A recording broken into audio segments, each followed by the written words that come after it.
महाराष्ट्राच्या राजकारणाला गेल्या 10 वर्षात हादरून सोडलेला एक घोटाळा, शिखर बँक घोटाळा. 25,000 कोटी रुपये, 70 आरोपी, वर्षानुवर्षे चालणारी कोर्टाची लढाई आणि फेब्रुवारी 2026 मध्ये मुंबईच्या विशेष न्यायालयाने सांगितलं, गुन्हा नाही, केस बंद. अजित पवार, सुनेत्रा पवार, रोहित पवार सगळ्यांना क्लीन चिट मिळाली.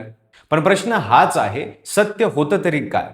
पुरावे नसल्यामुळे निर्दोष की खरंच काही घडलेलं नव्हतं आणि या निर्णयाचा महाराष्ट्राच्या राजकारणावर काय परिणाम होणार हे सगळं जाणून घेऊया या व्हिडिओच्या माध्यमातून. त्यामुळे व्हिडिओ शेवटपर्यंत नक्की बघा. घोटाळा नक्की काय होता हे पहिल्यांदा समजून घेऊया.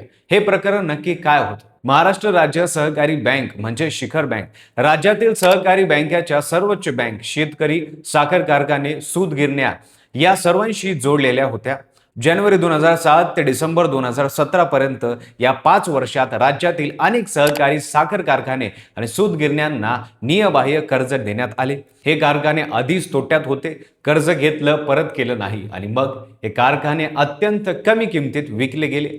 एक ठळक उदाहरण म्हणजे सातारा जिल्ह्यातील जरंडेश्वर साखर सहकारी कारखाना. ईडीच्या म्हणण्यानुसार हा कारखाना 2010 मध्ये तब्बल 35 कोटी रुपयांना विकला गेला आणि जो विकत घेणारा होता तो कंपन्यांचा थेट संबंध पवार कुटुंबाशी जोडलेला होता. सुनेत्रा पवार या जय ॲग्रोटेक या कंपनीच्या संचालक होत्या. अजित पवार पुणे जिल्हे मध्यवर्ती सहकारी बँकेचे संचालक होते आणि रोहित पवार यांचं नाव ईडीच्या चौकशीत पुढे आलं होतं. आता या प्रकरणाचा इतिहास समजून घेतला तर हे प्रकरण किती राजकीय दृष्ट्या संवेदनशील होतं. 2020 मध्ये महाविकास आघाडी सरकार सत्तेत होतं. तेव्हाच इकॉनॉमिक ऑफेन्स विंग्स म्हणजे EOW ने पहिल्यांदा क्लोजर रिपोर्ट दाखल केला, म्हणजे गुन्हा सिद्ध होत नाही असं सांगितलं. पण 2022 मध्ये सरकार बदललं आणि EOW ने पुन्हा केस उघडण्याचा प्रयत्न केला. जानेवारी 2024 मध्ये अजित पवार महायुतीत सरकारमध्ये सामील झाले आणि EOW ने पुन्हा एकदा क्लोजर रिपोर्ट दाखल केला. हा कोइन्सिडन्स होता की पॉलिटिकल डील? याचे उत्तर आपल्याला शोधावे लागतील. आणि अखेर 28 फेब्रुवारी 2026 रोजी मुंबईच्या विशेष न्यायालयाचे न्यायाधीश महेश जाधव यांनी EOWचा सी समरी रिपोर्ट स्वीकारला आणि केस अधिकृतपणे बंद झाली. आता सर्वात महत्त्वाचा प्रश्न, सी समरी रिपोर्ट म्हणजे नक्की काय? पोलीस तपासात 3 प्रकारचे रिपोर्ट असतात. ए समरी, गुन्हा खरा पण आरोपी सापडत नाही. बी समरी, गुन्हाच घडला नाही. सी समरी, गुन्हा घडल्याचे ठोस पुरावे नाहीत. EOW ने सी समरी दाखल केला म्हणजे त्यांचं म्हणणं होतं संचालकांनी जाणीवपूर्ण फसवणूक केल्याचे पुरावे नाहीत. कट किंवा संगनमत सिद्ध होत नाही, त्यामुळे फौजदारी गुन्हा नाही. विशेष म्हणजे सामाजिक कार्यकर्ते अण्णा हजारे यांच्यासह सुमारे 50 जणांनी या क्लोजर रिपोर्टला विरोध करत प्रोटेस्ट पिटिशन दाखल केल्या होत्या, पण न्यायालयाने त्या सगळ्या फेटाळल्या. ईडीनेही कोर्टात हस्तक्षेप करायला प्रयत्न केला कारण त्यांच्या मनी लॉन्ड्रिंगचा खटला याच EOWच्या FIR वर आधारलेला होता. पण न्यायालयाने ईडीची धमकी धुडकावली.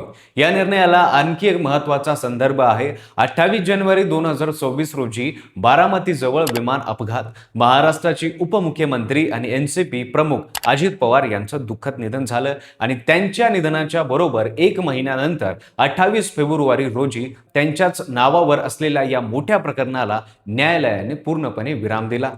पण एक प्रश्न अजूनही शिल्लक आहे. EOW ने केस बंद केली, पण ईडीचं काय? एन्फोर्समेंट डायरेक्टरेट म्हणजेच ईडीने या प्रकरणात आधीच 2 चार्जशीट दाखल केल्या होत्या. त्यांच्या मनी लॉन्ड्रिंगचा खटला सुरूच आहे. त्यांनी अजित पवार, सुनेत्रा आणि रोहित पवार यांच्याशी संबंधित मालमत्ता जप्त केल्या होत्या.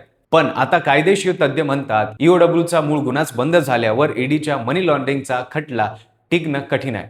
कारण मनी लॉन्ड्रिंगसाठी आधीच एक प्रेडिकेट ऑफेन्स म्हणजे मूळ गुन्हा सिद्ध व्हावा लागतो. त्यामुळे ईडीवरती आता मोठं दडपण येऊ शकतं. रोहित पवारांबद्दल सांगायचं तर ते शरद पवार गटाचे आमदार आहेत आणि त्यांनाही या निर्णयाने मोठा दिलासा मिळाला आहे. आता सर्वात मोठा प्रश्न, राजकारणावर याचा काय परिणाम होईल? NCPला मोठी राजकीय ताकद मिळेल. गेल्या अनेक वर्षात BJPने विरोधात असताना शिखर बँक प्रकरण हे NCP विरोधात एक प्रकारे राजकीय शस्त्र म्हणून वापरलं होतं. आता ते शक्य रिकामं झालं आहे.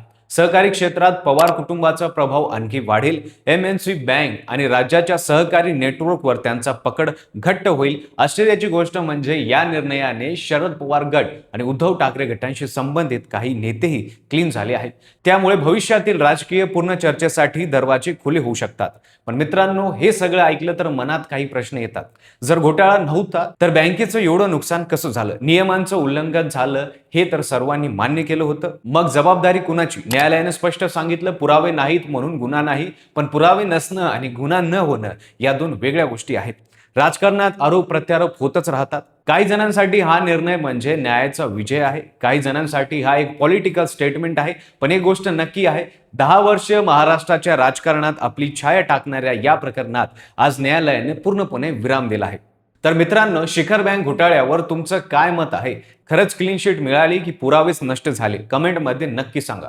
व्हिडिओ आवडला असेल तर लाईक करा, चॅनलवर नवीन असाल तर चॅनलला सबस्क्राईब करा आणि बेल आयकॉनला दाबायला विसरू नका आणि पाहत राहा फक्त कसं काय.